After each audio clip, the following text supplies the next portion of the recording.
Hey everybody, what's happening? Son of a Silver Stacker here. In today's numismatic news and information for the 6th day of December 2021, I'd like to welcome you to join me at JM Bullion so we can look at the live spot prices. Gold down $1.86 to 17.89.17. Silver down 21 cents to 22.44. Platinum up $1.32 to 949.96. And palladium down $30.78 to 1817.23. Now over here to the stock status of silver. Looks like they have 521 pieces, while on Friday they were at about 544. Now, next stop today is the United States Mint's webpage. Going to check out this article written by Stephanie Meredith, dated December 2nd, 2021.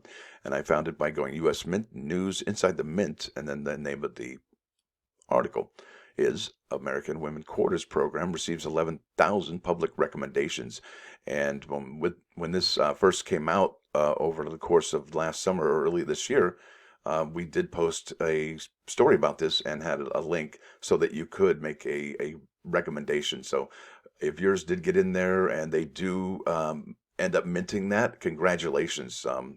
That's awesome. And I know that some of you were able to, and you did mention it that day.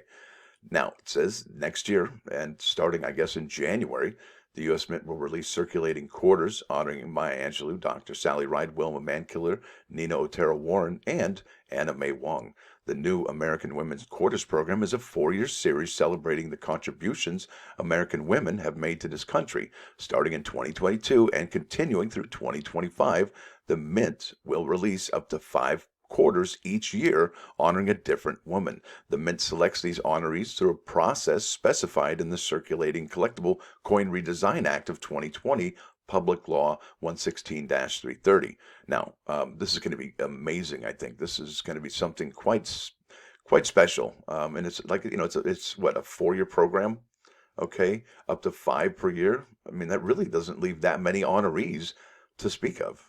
It really doesn't. So, receiving recommendations from March through June 2021, the National Women's History Museum website hosted a web portal allowing members of the public to submit names of women they'd like to see honored on these quarters. The portal received more than 11,000 submissions in the short time that it was opened. Yikes, that's a lot, right? And of all the 11,000 submissions, how many were unique and how many were, I guess, duplicate, right? These recommendations form the bulk of pool the Mint and stakeholders draw from when considering potential honorees for the American Women Quarters Program. Some names may also come from the stakeholders themselves. The stakeholders are, and that would be the Smithsonian American Women's History Initiative, the SAWHI.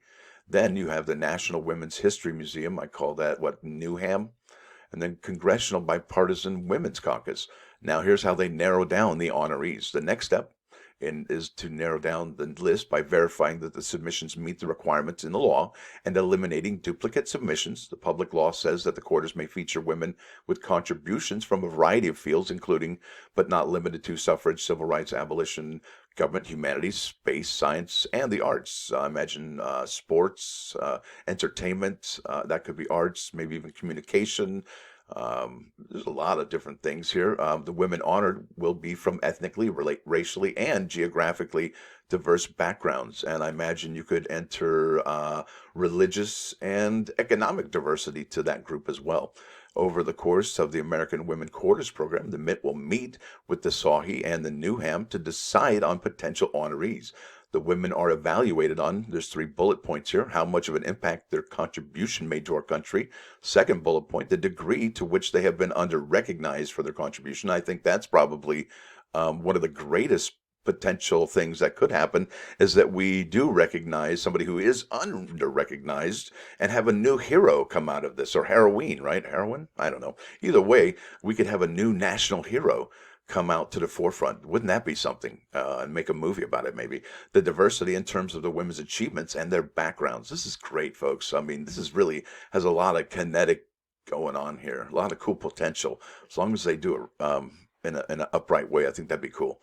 Selecting the final honorees, the SAWHI and the Newham recommend women to be included in the program, right? They recommend women to be included in the program. The Mint then shares these recommendations with the Congressional Bipartisan Women's Caucus, the Citizens Coinage Advisory Committee, that's the CCAC to you and me, and other subject matter experts for comment. The Mint may go back to the stakeholders with this feedback who may then change the recommendations. And then the Mint sends the final recommendations of the honorees, the final recommended honorees, to the Secretary of the Treasury, and that would be Janet Yellen, for approval. So if this goes to 2025, and then Janet Yellen could possibly be the one that okays all of the designs going forward. So that'd be kind of cool. So here we go. This is not the first one. Let's go to the first one. It's going to be here. This is Maya Angelou. Probably the one that invokes the most imagery is that design. However, the one that's probably the most elegant and beautiful design out of all of them is the Anna May Wong design. Just lovely, just beautiful.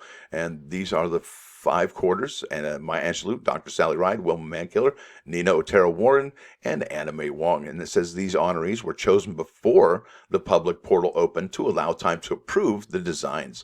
The Mint worked with stakeholders, including the Sahee and the Newham, to select these honorees. The Secretary of the Treasury, Janet Yellen, approved the 5 names in the first half of 2021 so that the Mint artists could produce designs for review and selection in time to start striking the coins for circulation. It says here, look out for these new quarters throughout 2022. The Mint will send the Maya Angelou quarter to the Federal Reserve for distribution to the public in January. Doesn't say exactly when in January, but if they do, that means that they're probably minting these coins already. It says here, followed by the others over the rest of the year. And it says, visit the product schedule for more information about products featuring these quarters. And then, we already have the enrollments for the silver proof and the proof quarters. That's cool. But are we going to have an uncirculated quarter set or a circulating quarter set? Wanted to find out about that. I didn't see it on there. Now let's go to the +1 for today. It's a song, hey, all right, by the Hooters, and it's called All You Zombies, and it's a really beautiful song. It's got a lot of cool messages, a lot of cool imagery, and really, I think you'll be surprised and happy that you watched it. Anyway, listen, folks, I wanted to thank you all for watching. Thanks for dropping by. Don't forget to hit that like button. And if you do like what you hear and see, please subscribe to the channel. It's free. Son of a Silver Stacker, out.